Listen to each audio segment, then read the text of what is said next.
Salut à tous les amis, c'est Crypto Partage, j'espère que vous allez bien. On se retrouve pour la vidéo d'analyse du 9 décembre 2012. Donc on a la map dans le rouge après que Bitcoin ait enfin décidé à effectuer un mouvement. Donc ça a été vers le bas du coup. Il a perdu quelques pourcents pour l'instant. Mais est-ce que la chute est terminée? On va voir ça au cours de cette vidéo. On a cependant quelques altcoins comme Elrond qui n'ont pas été entraînés par la chute du Bitcoin. On va aussi analyser ça en deuxième partie de vidéo. Le Crypto Fear and Greed, évidemment, qui dégonfle un petit peu et qui est aux alentours des 85 là. Comme je vous l'avais dit, il fallait attendre que Bitcoin corrige un peu pour le voir chuter aussi.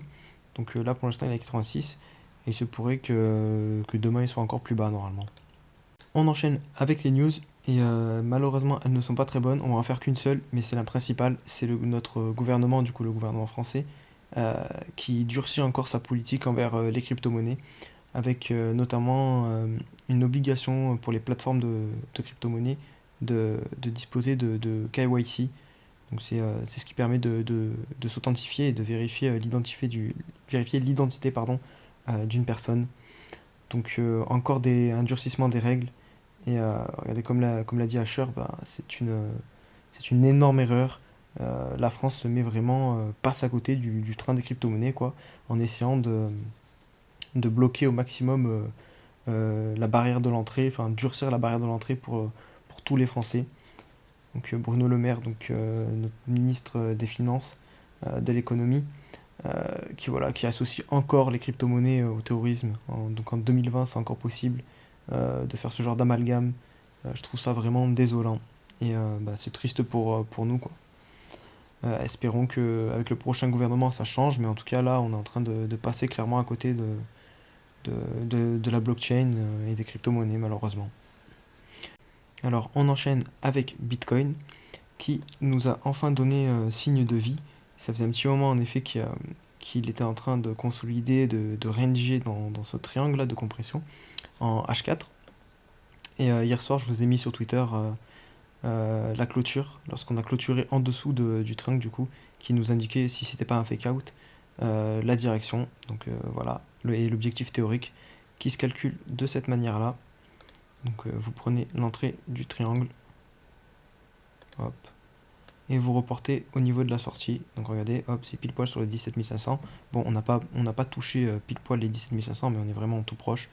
C'est pas une science exacte au dollar près, évidemment.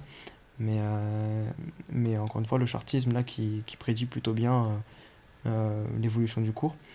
Et puis de toute façon, on n'a peut-être pas aussi fini la correction. Là, c'est juste un petit rebond. Donc voilà, on a cassé vers le bas. Les altcoins, évidemment, qui ont suivi. On a Ethereum qui est aux alentours des 560 $. On a à peu près les mêmes graphiques sur tous les altcoins. Donc je vais pas faire tous les alts qui ont corrigé et qui ont fait comme le Bitcoin. Du côté de Link, c'est pas top, hein, parce que là, on vient de clôturer sous ce canal qui dure depuis début septembre. Donc vraiment, Link à surveiller, hein. Là, on a fait un fake out vers le haut. Et là, on clôture en dessous. On pourrait clairement venir rechercher le début du triangle. Du coup, c'est ça, c'est les objectifs quand on casse un canal. C'est revenir chercher le début du triangle. Pardon, j'ai dit du triangle, je voulais dire du canal. Donc on pourrait très bien retourner aux alentours des 8 $ sur Link. Donc attention à surveiller. Le croc aussi, c'est chaud. On est vraiment pile poil à l'endroit où il faut aller pas clôturer en dessous. On vient de le faire en daily. J'ai encore espoir qu'en weekly on clôture au-dessus. Mais vraiment, c'est à surveiller là. Parce que si jamais on clôture en dessous du haut de ce rectangle, on peut clairement revenir chercher le bas. Donc vraiment à surveiller la clôture.